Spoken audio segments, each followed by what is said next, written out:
lundi à vous, c'est Monsieur Seri qui vous parle de Saturday Night Live, l'épisode 3 de la saison 45 qui a eu lieu donc ce samedi, hein, le 12. Oui, voilà, j'essaie de faire ça de façon live et non coupée. Un épisode qui continue dans la lignée de améliorer, hein, parce que le premier était vraiment très très bas. Ça s'améliore, ça devient plus cohérent, plus consistant dans la qualité. Le host, c'était David Harbour, que vous connaissez sans doute pour son rôle dans Stranger Things, et l'invité musical était Camilla Cabello. Cabello.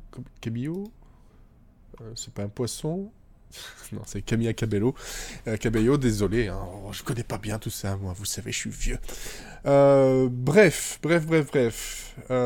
Qu'est-ce qu'il y avait dans cet épisode niveau listing?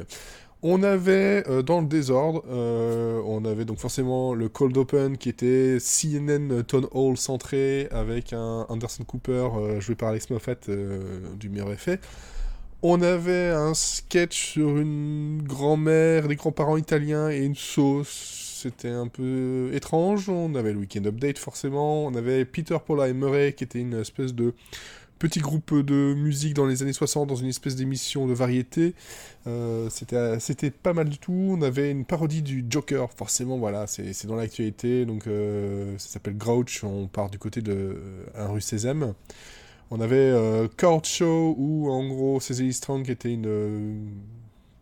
un juge dans des affaires qui mettait en scène des chiens, beaucoup de chiens, ça faut le retenir, il y a beaucoup de chiens. On avait aussi Little Miss Teacher's Friend qui joue sur le côté les chouchous du prof, en tout cas ceux qui aimeraient bien être le chouchou du prof. On avait une fausse pub Father Son Podcasting Microphone. On avait Soul Cycle qui parlait d'un espèce de centre de sport. Et pour l'instant, niveau Cut for Time, donc les sketchs qui n'étaient pas dedans en live, c'est Giovanni and Associates, dont je vais revenir dessus dans la suite de cet épisode. Alors, on va faire dans le top du top, hein, ce qui est ressorti vraiment de cet épisode-là.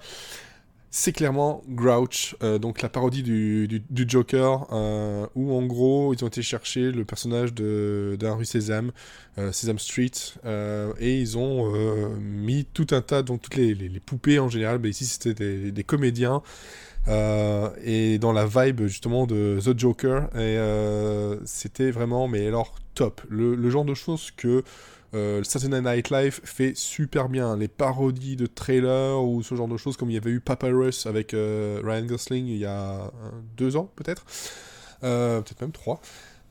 Et là, c'était top. David Harbour dans le rôle du Grouch, vraiment grognon. Pourquoi les grognons, des petits pics, notamment avec Elmo qui était joué, qui se fait arrêter. Il dit oui, vous arrêtez Elmo parce que Elmo est mexicain. Il fait des pics un peu politiques dedans, et on sentait vraiment le côté décalé et absurde comme il fait. Franchement, c'est à faire. Si vous avez rêvé à le voir sur YouTube sans que ce soit bloqué, regardez au moins ce sketch-là, parce que c'est vraiment du top du top. Ensuite, qu'est-ce qu'il y a eu de vraiment très très très bien? Moi, c'était le Peter, Paula and Murray, qui était donc ce groupe des années 60, un peu folk, où ils racontent des choses, et les paroles étaient vraiment succulentes, surtout celle de l'homme joué par David Harbour, où en gros, voilà, il parle de ce qui s'est passé dans ces dernières années, et bizarrement, lui, il tourne toujours ça vers des trucs un peu glauques, bizarres, parfois même un peu sexuels. Mais avec le côté noir et blanc, très très gentil, façon Papas and Mamas dans les années 60.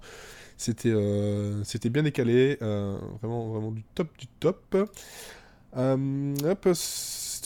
reviens dans l'ordre de ma liste, excusez-moi. Donc, Father-Son Podcasting Microphone. Donc là, c'est Kyle Mooney qui nous fait une pub avec David Harbour sur un micro qui permet de créer un podcast avec son père pour éviter les problèmes les father issues, hein, pouvoir discuter ensemble l'un et l'autre, pouvoir discuter plein de choses, alors que d'habitude ils ne le feront pas, mais avec le podcasting ils le font. C'est vachement bien tourné, c'est vachement drôle, et façon fausse pub. J'ai vraiment bien apprécié aussi le fait que dès que Kyle Mooney, donc qui joue le fils, essaie d'ouvrir sur une question un peu plus piquante, le père joué par David Harbour part sur une pub pour Squarespace. C'était vraiment bien rythmé et vraiment très très cool. Sinon, Court Show avec les chiens, c'était mignon de voir des chiens, des petites bagarres entre les maîtres, espèce de fausses émissions de tribunal. Ce qui était drôle surtout, c'est de voir que, comme il y a des chiens, ils sont pas tous forcément super bien dressés, et Cecily Strong a eu mal à faire avec un petit carlin, donc ce qui a amené à des petits fous rires, en tout cas essayer de rester dans leur rôle. Voilà, donc si vous aimez les chiens, comme Michel Drucker, je pense que ça pourrait vous plaire. Sinon, voilà, Little Miss Teacher's Friend, Eddie Brand qui joue encore un enfant, le côté chouchou. En fait, elle connaît tous les profs, c'est ses amis, et ils essaient de faire une espèce de élection de la nouvelle, du nouveau chouchou, et ça joue sur ce décalage-là. C'est assez drôle. Ça se raconte pas vraiment, ça se regarde, mais c'est assez drôle dans l'ensemble. Le Weekend Update, on a eu comme dans le monologue, on a pu voir que Pete Davidson était de retour. Pour combien de temps, on n'en sait rien. Est-ce que vraiment c'était nécessaire? Finalement, je sais pas. Il y a eu une période Pete Davidson, maintenant je pense qu'elle est un peu passée. Le Weekend Update était sympa sans plus, encore une fois très très politique. Ce qu'il n'y avait pas dans les sketchs, ils le mettent dans le Weekend Update. En même temps, l'actualité est ce qu'elle est. Ça marche plus ou moins, le côté un peu bro de Colin Jost et Michael Che. Ici était un peu en dessous, on sentait qu'ils étaient limite à un côté de l'autre parce qu'il fallait bien, mais il n'y avait pas vraiment d'interaction. C'est ce qui est un peu dommage, c'est ce qui ressort beaucoup en fait finalement ces derniers temps. Peut-être il est temps d'avoir de nouvelles personnes au Weekend Update. Essayer de retrouver petite vibe Tina Fey et Amy Poehler, parce que c'est quand même les meilleurs. Dans les moins bons, Soul Cycle, même si Bowen Yang, une des nouvelles recrues, qui est vraiment excellente, a sorti son épingle du jeu.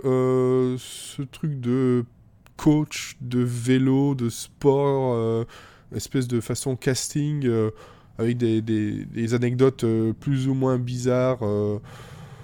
C'était un peu longué. C'est un peu longué, mais voilà, ça pouvait un peu passer. Le cold open très politique fonctionnait bien. Woody Harrelson qui revenait en Biden. On avait, comment il s'appelle, Lin-Manuel Miranda. Si je me trompe pas, je suis en train de vérifier dans mes notes. Excusez-moi. Voilà, Lin-Manuel Miranda qui était là dans le rôle du Latino Obama de Julian Castro.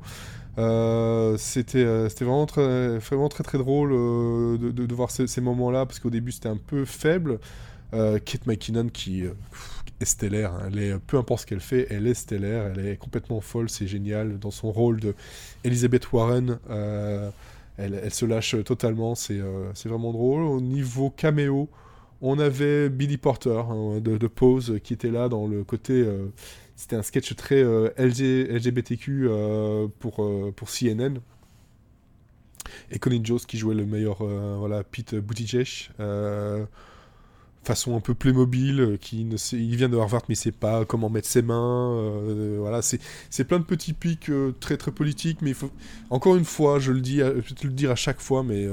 si on n'est pas au fait de l'actualité politique et de comment fonctionne l'actualité politique aux États-Unis, c'est des choses des petits pics et des petites parodies qu'on n'aurait pas forcément. Heureusement, ce n'est pas tous les sketchs comme ça, donc ça permet de pouvoir regarder ça sans déplaisir. Et je vérifie Dans les sketchs, il y avait Sauce, donc, où en gros David Harbour était déguisé en vieille grand-mère italienne et Kate McKinnon en grand-père italien. Et c'était un moment gênant où les petits-enfants venaient dans la maison et ils parlaient d'une sauce. Et en gros, c'était tourné tout autour du sexe. Euh, Dispensable. Clairement dispensable. Il y a quelques petits rires. Voilà, et puis surtout, c'est un moment où David Harbour était un petit peu plus à l'aise parce que la plupart du temps, il avait tendance à se rattraper sur sur les cue cards, donc les espèces de grosses cartes où il y a le texte pour éviter les trous de mémoire, en tout cas un maximum. Mais on avait ce regard, on voyait bien qu'il cherchait à chaque fois ces cartes-là. D'ailleurs, c'est un effet assez étrange quand on regarde, en tout cas pour la première fois, et quand on ne sait pas comment ça fonctionne, le Saturday Night Live, c'est que parfois on a l'impression que les gens, même s'ils doivent se parler l'un l'autre, ils ne se regardent pas vraiment. Pourquoi ? Parce qu'en fait, ils sont en train d'essayer de garder leur texte et de se souvenir de ce qu'ils devaient dire, parce que tout est préparé sur une semaine de temps. C'est pas genre, ils ont 2 mois, non, c'est l'écriture, les répétitions, tout se fait sur une semaine de temps avant de passer en live le samedi soir, ce qui était un exercice très très difficile. Mais bon, par la suite, Harbour a fini par être un peu plus à l'aise. C'était beaucoup plus intéressant. D'ailleurs, son monologue était intéressant parce qu'on avait enfin un retour sur le petit tour derrière les coulisses et ils ont joué sur la carte Stranger Things et le Upside World, c'est ça, le Upside World,